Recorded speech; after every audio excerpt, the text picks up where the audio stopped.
বললে বলবেন যে এই কথা বলা উচিত না আপনাদের। এই যে আপনারা মাজারগুলা ভাঙলেন, এই মাজারগুলা ভাঙার কারণটা কি বলেন? এইখানে কি মানুষ জিকির করে নাই? এইখানে কি মানুষ আল্লাহর নাম লয় নাই?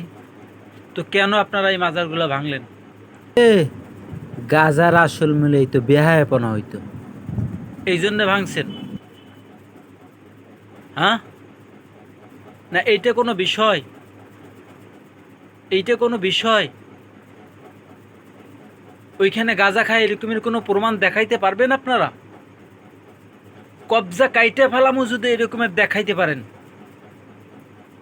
ওগুলো সব ভিডিও করা, ওগুলো সব এডিট করা ভাই। এইটা এখন বোঝেন না এখনো? ওইখানে আল্লাহ তাআলার জিকির করা হয়, সেইখানে কেন গাঁজা খাইবে? প্রমাণ দেখান। হ্যাঁ, আর কেন ভাঙা হয়েছে আপনি জানেন না? মাজারের মধ্যে কি হয় আপনি জানেন না?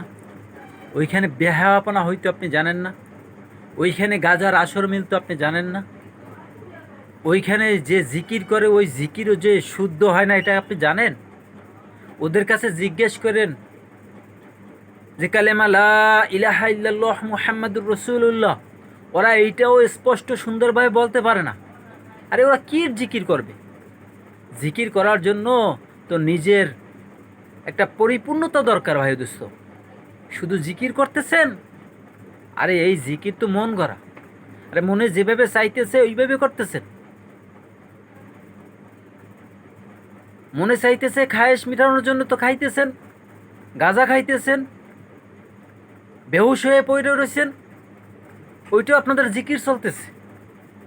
আর এইসব ভণ্ডামি, এই নাচ গান, বেহায়াপনা, বলছে এটিকে আপনারা জিকির মনে করতেছেন। আপনাদের বিবেক থাকা উচিত ভাই দোস্ত। আপনারা বোঝার একটা চিন্তা আপনাদের থাকা উচিত যে আল্লাহ তাআলাই পাগল বেশে বলছি এই রকমের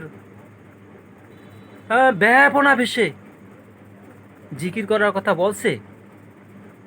পাইছেন কি এই দলিল?